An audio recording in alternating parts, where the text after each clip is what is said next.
नमस्कार विद्यार्थी मित्रांनो, आपण आजच्या पेपराची भूगोल या विषयाची एक्सपेक्टेड आन्सर की बघतोय. चला मग तो सुरू करूया.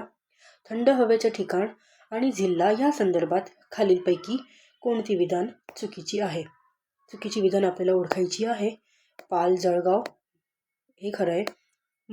महाबळेश्वर सातारा हे पण खरं आहे. लोणावळा पुणे हे पण खरं आहे.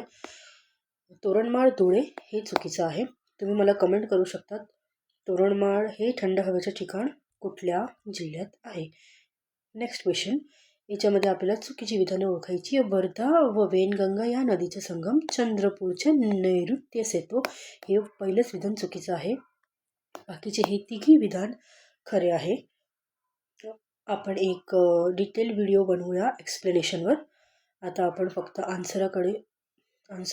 आन्सरवर फोकस करतोय. नेक्स्ट व्हिडिओ, कोपेन यांनी हवामान वर्गीकरण विभागानुसार भारताच्या पश्चिम किनार प्रदेशात कोणत्या प्रकारचे हवामान आढळते? मुंबईची दक्षिणेकडे म्हणजे ही आपली पश्चिम किनारपट्टी विचारलेली आहे. याचा आन्सर आहे AMW, कमी कोरड्या हिवाळ्यासह मान्सूनचे प्रकार. पुढच्या प्रश्नाकडे जाऊया.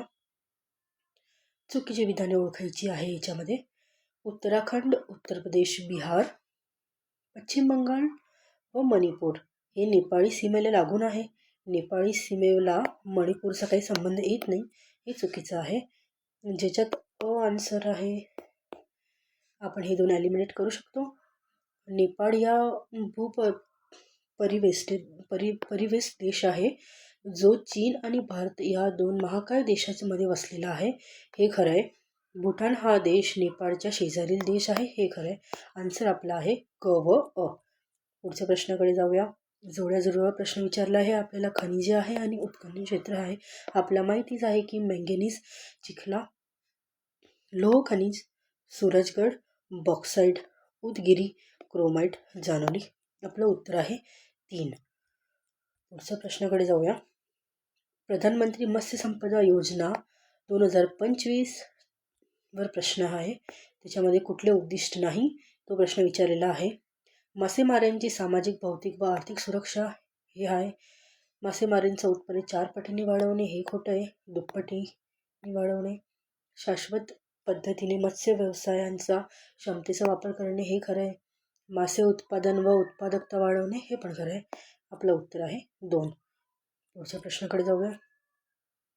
भारतामध्ये प्रथम क्लोन पद्धतीने जन्मलेली गीर गायचे वासराचे नाव काय होते? वासराचे नाव होते गंगा.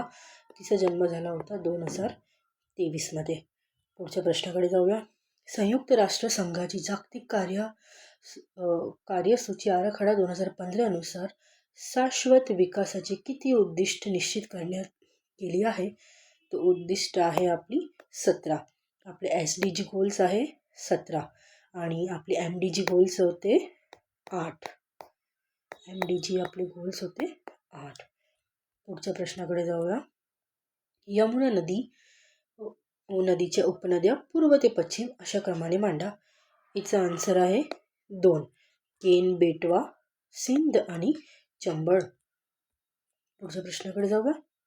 महाराष्ट्र इलेक्ट्रिक वाहन धोरण 2025 अनुसार महाराष्ट्रातील महामार्गावर किती अंतरावर इलेक्ट्रिक वाहनांसाठी चार्जिंग स्टेशन बसवले जातील?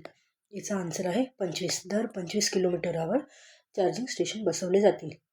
पुढच्या विषयाचे क्वेश्चन आपण पुढच्या व्हिडिओमध्ये घेऊया. धन्यवाद.